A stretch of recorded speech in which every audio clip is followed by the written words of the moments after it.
Hello everyone, James here. Well, it's been a while since I've made any sort of video, but I wanted to take the time to talk about TFNation 2023.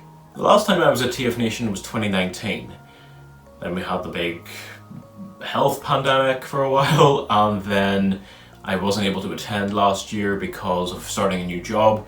But this year I finally got back to TFNation because I've been so determined to get back to see just all the amazing people there, get a couple of good figures, mostly just hang out, have fun and meet all the guests, or as many as possible who were there. And let me tell you, this year did not disappoint. There was so much on display, so much to do, so many interesting people, and that's what I've missed the most about not being able to attend TFNation. And it's part of the reason I love going to conventions as a whole is, you might not get a chance to spend a lot of time talking to people, but you get to meet so many incredible people who all share the same love for what would otherwise be the weird nerd culture that, we all inhabit. So yeah, but main thing is, TFNation was a lot of fun this year. I got to meet a lot of old friendly faces. I got to meet Joe, Sky, Julia, Matt, Dan. I got to meet Joe for the very first time. There were just so many cool people that I got to hang out with this year. Those namely being the Ascension crew, as just mentioned, but it was just so much fun being able to hang around like-minded people who all shared the same interest in, like I said, the weird nerd culture or small nerd bubble that we all inhabit. So yeah, the convention itself was a lot of fun, but that's not the reason you're watching this video. You're mainly here to see what I've bought. I mean, I'd hope you'd all tune in to see what I got, but that's beside the point. So the first thing up on the list is something that everyone who attended the convention got, and that was the TFNation program schedule or program guide. And this thing was very well done. I mean, they're always so well done, but I miss just being able to actually get one of these and just flick through what was going on throughout the weekend. And, they give you a breakdown of, the different panels that were going on, the various guests who were there. Was it the full breakdown of the entire convention? It was all just so well done, and that's what I really appreciated. I find myself going back to consult this thing a lot during the whole convention. So it was really good being able to see, who was going to be there, what time it was going to be on at. And especially on Saturday, if you were in the trading hall on Saturday, you're able to look to this to see, what panel was coming up, what guest was going to be interviewed, what else there was to see. And that's what I really appreciate about this. There was a lot of good, helpful information, and that was deeply appreciated. Next thing was, and I don't know, I think I still have these just for the sake of it, or at least memorabilia, all the little armbands that you got for the convention from Friday, Saturday and Sunday, and then Saturday night's ClubCon. The ClubCon is definitely a bit battered, I'll say that much, but it's nice still having just a little bit of souvenir from the convention itself. So yeah. The next item was one that was very unexpected but very much appreciated, were little postcards. These are all very well done. I think they're done in the style of the Marvel G1 comic book. I think, again, I'm not as familiar with some of the artwork, or at least the comic book side of the fandom, but I have to say they're all very well done. Like I said, they're all done in the G1 art style, at least for the comics. You've probably seen this already online if you haven't. There's an RC postcard, and on Saturday night we had a charity event where various pieces of either cancelled memorabilia, custom-made memorabilia were auctioned off, and all the proceeds went to Mary's Meals, which TFNation has supported for many years. This year was a little different because Sue Blue, the voice of RC, was at the convention, and we also had the artist who made or drew this picture of RC. He had an A4 sized, I think it was A4 size, piece of artwork of RC that he had officially signed. It was signed off by Hasbro, making it an officially recognised bit of memorabilia. And after the buyer bought it, Sue Blue would sign it for them. So that piece went for £1,700. Yeah, 1,700. That suddenly made me realise that some fans had come to spend way more money than me. But you know what? Good on him. Good on him. He was there to have a good time, and he was there to buy some stuff. So good for him.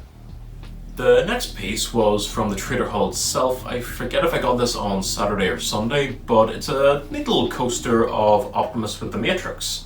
I think it was Sunday I got this, because on Saturday night I had seen someone in the bar holding one of these, and the artwork just looked that cool that I thought, I can't pass this up, and I've passed it once already, I gotta get one. So yeah, that's a nice little coaster anyway. So on Crosshairs Productions Instagram and Facebook pages, he had said he planned to make more postcards, which had been just a phenomenal success at last year's convention, and he wanted to do more for this year. And if anyone wanted one, just send him a link and he'll save them one. I immediately sent away for one because it looked that cool last year. I definitely wanted one from this year's convention. And then I got an idea. Most of the Ascensionverse cast or crew who are based in the UK and surrounding areas were going to be at TFNation. So I got the idea, why not try and get as many signatures from them as I can? So I got the postcard, and I got 6 signatures in total, which is crazy to me. Like, just looking through this, I got Joe's, Julia's, Sky's, Matt's, Dan's, and Joe's signature all on this. Like, it was insane how cool it was to actually get everyone to sign it. I definitely hope that more of the Ascensionverse crew will be at TFNation in the future. So I definitely hope to expand this autograph list.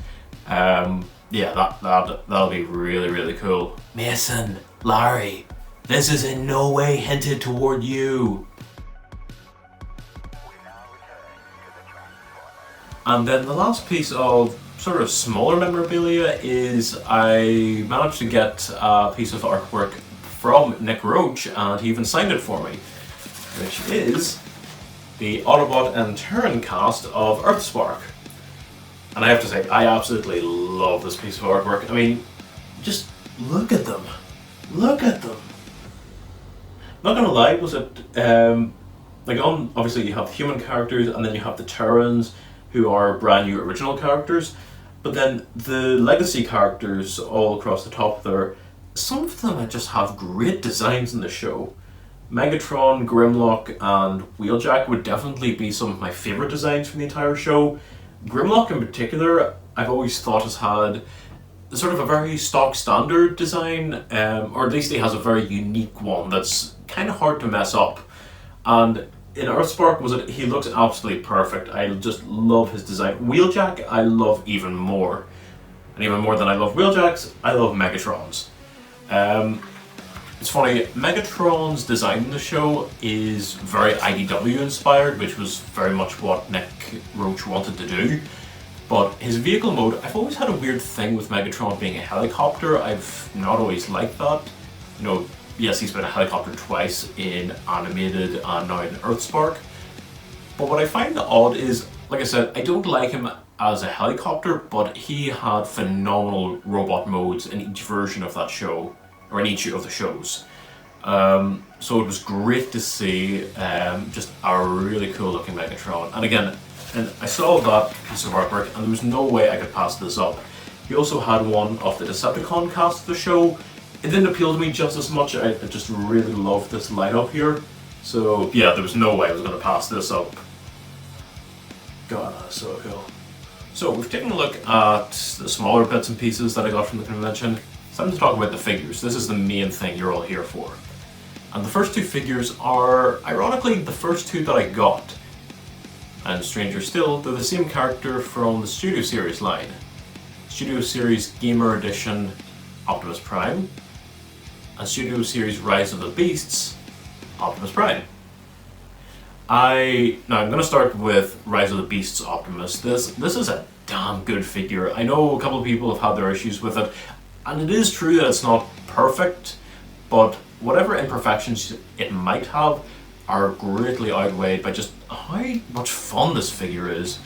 I've had this on display for, well, since I got it back from Birmingham, and it's just so hard to find something about this to hate. I know the truck mode isn't perfect, I'll definitely say that, but DNA Designs are coming out with their upgrade kit in the near future, and hopefully that'll make a big difference. But I have to say, I don't pose any of my figures or display them in vehicle mode. It's always robot mode that I have them in, and I just adore this robot mode. He has great posability, he looks so good in the movie, I just love his sword. I cannot tell you how much I love this sword, it's weird. But yeah, I just absolutely adore this thing. And for however much I might adore Rise of the Beasts Optimus, I cannot tell you how surprised I am with this one. Now, at the convention after I got this, I said that between the two games, I preferred Optimus's Fall of Cybertron design because he just looked bigger, he looked beefier, he basically looked like a brick, is the short of it. But what always weirded me out about this version was there was something just about his proportions that looked strange to me. It looked cool, but it looked strange. It probably didn't help that the Deluxe had been out at the time, and the proportions looked a little bit off to me, especially it looked like he had a very tall head.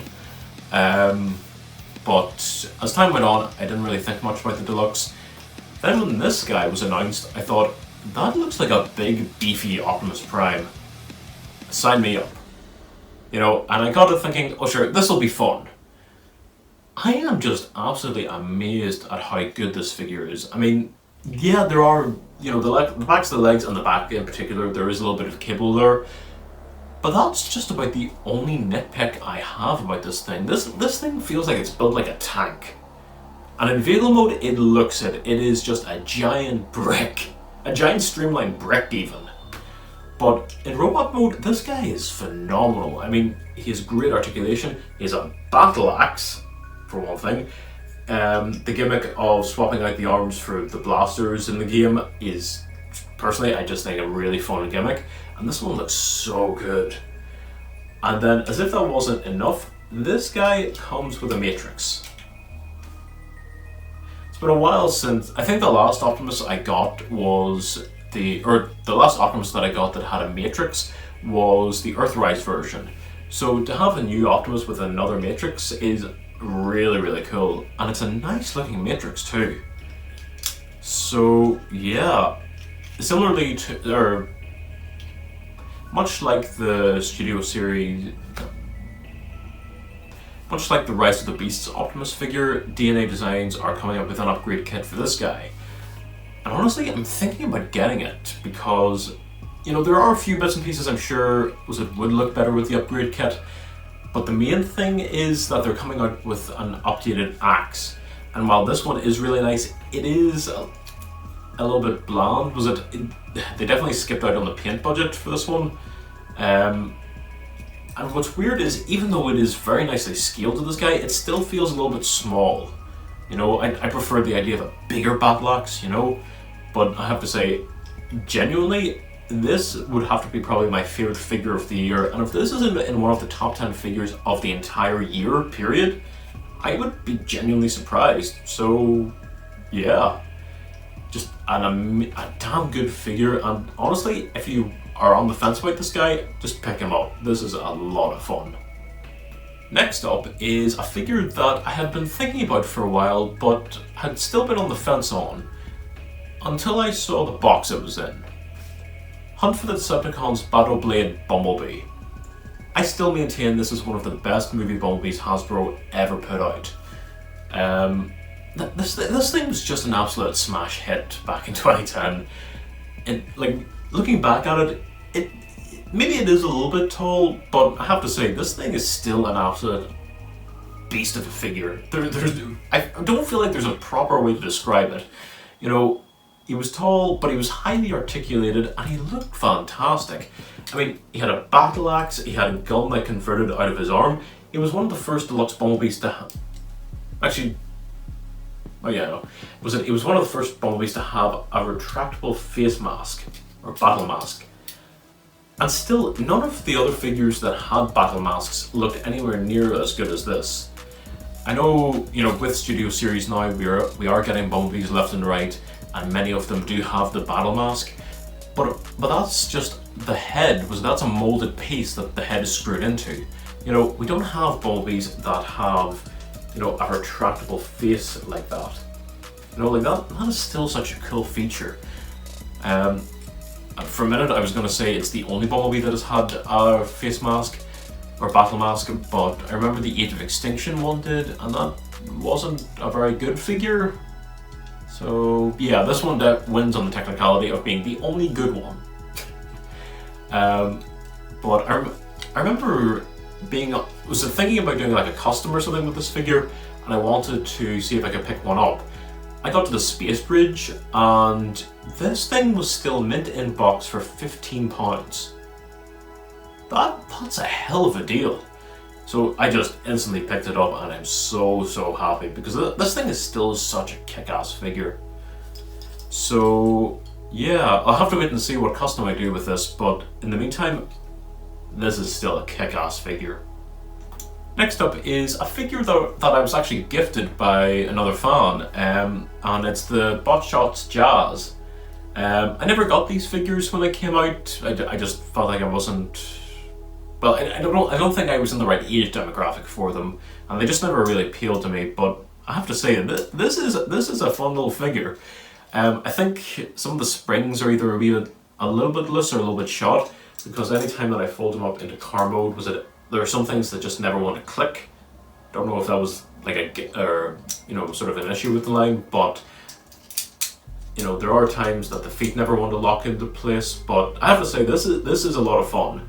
I remember being in the queue for the trading hall on Saturday, and I was chatting with another few fans in front of me, and they were all there for the same convention.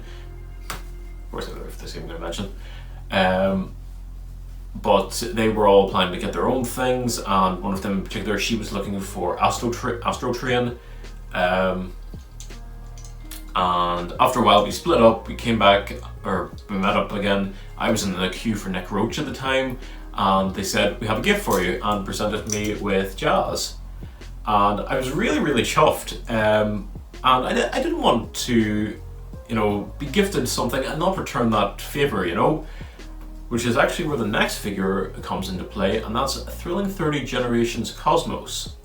I've had my eye on this little figure for a while, and largely thanks to the Cyberverse, I always see Cosmos as a girl now. And whenever I saw her in the polybag, she also had the little, is it Micromaster or Battlemaster that she came with, the little spaceship or space shuttle. I've been searching high and low and stumbled upon her completely by accident, so I instantly picked her up. I wasn't too worried about the spaceship though, but I thought I'll hold on to that anyway. Then I got gifted Jazz, and whenever I showed off Cosmos, one of the girls immediately noticed the space shuttle, and she just fell head over heels for it.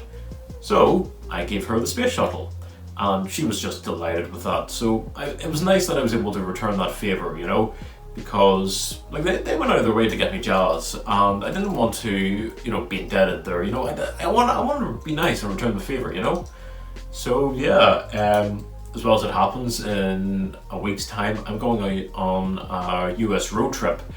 And the idea of Cosmos being an explorer or an adventurer just felt very appropriate, So yeah, Cosmos and Jazz, Next up is a figure that has kicked up controversy for its price tag, but it has received so many good reviews for the fact that it is so dang good, and that's Studio Series 86 Hot Rod. Deluxe with the Voyager price tag.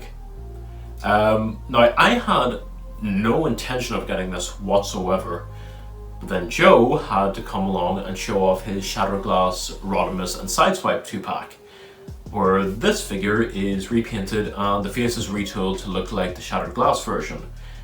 And I started messing around with it, and that was my first time really, messing around with the figure, at which point I realised just how small it was. It felt a lot smaller than I had expected, and as well as that, how much fun it was. Now, the Shattered Glass version is one thing. This is the original, and I have to say, looking at it, it looks fantastic, and it is very, very cool. But of all the figures I've bought, I'm actually really scared about this one because there have been a few joints that have been very tight on it, and there are even a few places, like, now I haven't messed around with this thing too much. I've transformed it once, and that's about it. And there are a couple of places where I can already see stress marks coming in, you know? Like, I think one of the elbows? I can definitely see, places in both elbows and one part of his leg here that there are stress marks kicking in. And that's not great. Plus, I had to tweak his left shoulder a little bit. That's still tight even as it is. Like his left shoulder was stiff right out of the box, and I was terrified of breaking it because you see how easy it is to move the right, but the left is so much stiffer. But as I say, nonetheless, it is a really good figure. You know, it has great posability. The transformation is a lot of fun, and it collapses down and condenses very, very nicely. So yeah, like, it is a brand new figure, relatively speaking. So I'm just still working it out. But it always feels weird when I feel worried about breaking it right out of the packaging, you know. But nonetheless, it is still a great figure, and it is very, very good. Next was a figure that I had my eye on for a while, but didn't actually think I would get it on its own. And that's the Siege Selects Acid Storm. So this figure came in a 3-pack with the other Rainmakers, Ion Storm and Sunstorm, if I'm not mistaken. But Acid Storm is I think the only one of the 3 who's gotten a lot of media attention in the last few years, and as well as that, I think is probably the most recognizable of them. Yes, Sunstorm is yellow, but Acid Storm is bright neon green here. So I definitely wanted to try and pick this figure up if I had the chance. Then suddenly it just appeared in, I think it was in Demand's polybags, for £25. So immediately I was like, screw it, I gotta go for it. Because it's bright neon green for one thing, and it's the Siege Seeker mold. This thing I still will argue is one of the best molds from the last few years. So full of articulation and detail. Granted, you know, yes, the figure is very, very green. It would have been nice to have a little bit of colour in there to break that up some more. But my hope is that I'm going to try and custom paint a few parts of it. Definitely the likes of the thighs and the elbows and whatnot. But I'm just so happy to get this figure because it's another Siege Seeker. It's Acid Storm, and it's probably the last of the Seekers I'll get for a little while because I have quite a few as it is. And Acid Storm just feels like the right, you know, way to cap that off. So yeah. Next is one that I didn't actually plan on getting, much less the specific version I did. And that's the Transformers Animated Leader Megatron Takara version. Now I haven't rewatched Animated in a while, which I plan to fix very soon. But I still always loved this version of Megatron. His design was big and beefy, and like that fusion cannon is to die for. But I remember walking past one of the stalls and I thought, oh hey, there's animated Megatron. And then I did a double take and thought, wait, that version's shinier than I remember. And it has a few blemishes and a few scuff marks on its chest, but that didn't worry me one bit. And the guy said, because of that, I'll give it to you for a slightly cheaper price. And then once I got back to the bar, I was messing around with it, and people started pointing out that's the Takara version, which I didn't realize. So that explains why there's so much silver on it. And now it turns out, apparently, if you push the chest, normally there would be the lights and sounds. There aren't any batteries in this, and I haven't put any new ones in. But apparently, if you push on that, rather than speaking English, it speaks Japanese. So I'm definitely gonna have to investigate that. But in the meantime, I just love this thing. Like, it's big, it's beefy. Yes, it has its helicopter alt mode, and I know I said all that stuff earlier on about me not liking Megatron as a helicopter, but I mean, come on. Look at this thing. Look at it! The fusion cannon is enormous and badass. The swords are really cool. They don't really lock in any way. I mean, given the fact they, help form the rotor blades in helicopter mode. But honestly, this thing is still wicked cool. Wicked cool. So yeah, I'm definitely happy with this. Not only that means that so far I have all of my favorite versions of Megatron. I have the War for Cybertron version, the Siege, the Studio Series Revenge of the Fallen Megatron, and now this guy. So all I need now is an Earthspark Megatron, and I think I can just about call quits there. Oh, and the Transformers Prime Megatron. Jeez, nearly forgot about that one. But yeah, there we go. God, this thing is so cool. So similar to Battleblade Bumblebee, I've been trying to keep my eye out for a figure for potential future custom. This figure has two versions out there. It's regular self and it's shattered glass version. I was looking for the shattered glass version and realized, well, that version may be a little hard to find. When I told people about it, they said the regular version is hard enough to find as it is, but good luck. My luck was very good, because I got the 86-liter Grimlock. This was very much a surprise. I'd been hoping to find the shattered glass version, but to no luck. And then I saw this guy stood on one of the stalls, and I thought, you know what? Screw it. I gotta go for it. I mean, it's Grimlock. I mean, how are you gonna pass that up? And I have been very impressed with this. I think this is my third Grimlock figure ever. I had the Fall of Cybertron version, I have the Planet X Grimlock, and now I have this guy. And the plan is that I'm going to customize this guy into sort of my own take on the Shadow Glass Grimlock, because in addition to getting Grimlock, I also got, I think it's Non-F Productions upgrade kits. I got a sword for Grimlock, and I also got, actually I wish I had all the components here, but I have the sword, I have the crown, and I have a replacement chest piece, which is, instead of black, it's transparent. So I'm definitely going to use some of those pieces to upgrade this guy into a new Shattered Glass Grimlock. But I just cannot get over how big and beefy this guy is. I was talking to Joe and he said, I don't really like Grimlock's G1 design, which I have to say is understandable, but even looking at this thing now, this thing is enormous. You know, like, it's just, like, we're going back to Leader Megatron from Animated, the two feel somewhat well balanced out. Like, Megatron does have more heft to him because of the internal electronics and everything, but Grimlock is just so very beefy. I mean, this thing is just so cool. And I never expected that I would get this figure either, but hey, when Grimlock's on the table, you run for it. So yeah. And last up on the list are, ironically, the two last figures that I got from TFNation, which are Legacy Skyquake and Legacy Dreadwing. Both of whom are sporting, wrong arrow, both of whom are sporting the Non-F Productions upgrade kits for them, which include wraparounds for the guns and new feet.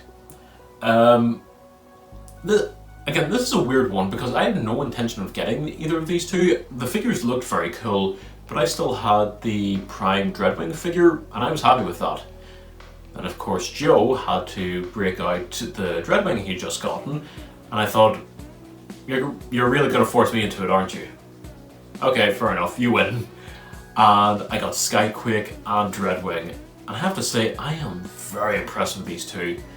What's weird is, with the original Prime line, we got Dreadwing, and I think Skyquake came after, but because Dreadwing was, in more abundance, or unless it was harder to find Skyquake, seeing the figure in green, or that mold in green, looked very strange for some reason. So this time we got Skyquake first, and I'm just used to looking at him like this, and now Dreadwing's come along, and the figure looks very strange in blue. I can't tell you why I think that. It's just a really weird thing, But I have to say, I'm very, very impressed with these two, and I'm really appreciative of the bigger feet on it, because even out of the box, I know a few people didn't find posability an issue. I did myself. Was it because they didn't fall over, but they definitely looked like they were leaning back too far before they stabilized. So yeah, but I have to say I'm very, very pleased with these two. I haven't quite figured out how to get the cockpit all, sort of condensed into the torso. There are quite a few different videos or hacks on YouTube already. Some people there is a particular way to condense that into the torso. Other people have like cut off pieces, remove the nose cone entirely, which I think removing the nose cone might actually be the best way to just get everything flush. But again, I don't know yet. I haven't tried that out, but we'll wait and see. But in the meantime, I am just very, very pleased with these two. I have to say, they were great last minute additions to the TF haul.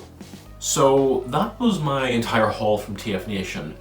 It's been almost 2 weeks since then, and I've actually gotten a few extra figures. So just going to take the chance to show them off now, because why not? So I mentioned with Hot Rod that Joe had brought the Shattered Glass Rodimus and Sideswipe figures, and that was my very first exposure to the Hot Rod or to that Rodimus figure, and I thought, if I ever get the chance, I'm going to go for it. So this past week I went to Hasbro Plus and got those very figures. So in the course of 3 weeks, I've gone from having no Hot Rod figures to having 2 of the same mold. Deep down, I secretly blame you for this, Joe, because you just had to show me what Hot Rod looked like with a goatee, didn't you? And a surprisingly good goatee at that, I'll give them that. As well as that, what really surprises me about this version is that it looks so good in black, Like, the mold really, really suits it. The silver just really pops there too. And then as well, we also have Sideswipe and his Minicon partner, Whisper. I definitely didn't need a secret, clue for that or anything. But I have to say, I am very, very pleased with these. Rodimus is definitely a keeper. What's really surprising about Sideswipe here is, obviously he's like the Shattered Glass take on Armado Wheeljack, which is definitely a very nice callback. I know the comics did that as well, but it's nice that we have that as a figure. As well as that, this is my first exposure to the Siege Sideswipe mold. And it's easy to understand why they made just so many of these figures. This is really, really nice. But like I said, Rodimus is definitely a great figure. Sideswipe was a big surprise in how much I really like this one. And the Minicon partner Whisper isn't bad. Minicons were never my thing, but it's really nice that we have a new Minicon companion. And as well as that, I think this is a brand new mold altogether. So yeah, that's really cool. And the very last figure on today's agenda came only yesterday, which is Studio Series Rhinox. This was a big surprise. From the first, much like Voyager Optimus from Rise of the Beasts, the moment they showed off this version, I knew I had to go for it because it's just so good. As well as that, it looks so close to the movie in comparison to the mainline Voyager. But I have to say, I am very pleasantly surprised with this thing. There's a good range of articulation. It is incredibly streamlined, which is always very surprising to me, because I know with a lot of whether the figure turns into a car or a jet, there's a lot of mass shifting going on, but you still have a lot of very recognizable parts from the vehicle mode in robot mode. What surprised me about Rhinox is that, maybe aside from the horns and definitely the tail and the back, there's not a lot of evidence that he would turn into a rhino, which is always very surprising. The way the entire beast seemingly just collapses into the torso is amazing. And it's the sort of thing that has really surprised me with a few of the figures of the last couple of years, is that there's not a lot of kibble on them. Like, I'm sure somebody will point out, there's a figure out there that has horrific kibble on it, from the last year or so. But I'll definitely say this, Rhinox is a really good figure. The only issue that I have, if anything, is that his head is really hard to get at. Like, you know, he has the collar going around his head, so it makes it trying to reach in and grab the head a little bit difficult. But as well as that, the ball joint the head is on is so stiff. And trying to actually get it to turn side to side can sometimes be a hassle. So that's the only really big issue that I have. One nitpick that I have, and this is a very minor thing if you can even consider it, is that for the arms, actually that's another thing. The way, now there's actually a hinge in the shoulder for the transformation, but it comes out of place very, very easily, which is a bit of a shame. But he has a bicep, a mushroom joint at the elbow. Now this is mostly due to the transformation, but it's sort of weird whenever I look at other figures in the last few years that some of them have that same joint. But I think maybe it's due to the shoulder panel and all, but it just makes it feel like the arm is very restricted in motion. I don't know how to describe it exactly, but it just feels like something's missing from the arm. Probably doesn't help, you know, the arm only has like a 90-degree bend. Like I said, I feel like I'm being far too negative toward this thing. I really do like it, but trying to sum up, you know, any nitpick or issue that I have just seems to drag itself out, you know.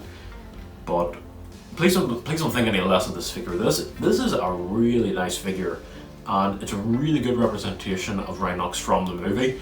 And already you're seeing a few people put up their own custom versions, whether that's from the movie itself or this figure with the Beast Wars paint job. They look absolutely amazing. So if you get the chance to pick this figure up, definitely go for it. And with that, I think that is this video done. But I just had a lot of fun at TFNation this year. It was great being able to get back to a convention that I've been so looking forward to for a long time, meeting up with so many like-minded fans, all of whom were there to celebrate the same thing. And not only that, being able to hang out with the Ascension crew. I never expected to, but it was just so much fun being able to hang out, have fun, and just sharing the fun of like all the different figures that we'd gotten. There were some people got so many more figures than me, but for what I got at the convention, I'm very happy with. You know, there wasn't a figure that I saw there that I didn't get that I'm, you know, lamenting now after. But I have to say, it was a lot of fun. And one goal that I had when I was going to TFNation was to try and be more social. You know, it had been a while since I was last there, and I still find myself getting back into the routine of going to conventions post-COVID. So, you know, trying to put myself out there, be more social and everything, and even just stopping to say hi was a big thing that I wanted to do. And I just met so many amazing people from old faces to new friends and anyone in between.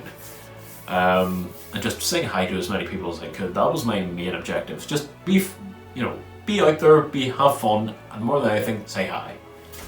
So yeah, with that, I'm gonna bring this video to a long overdue end, and I will see you next time. So until then, take care.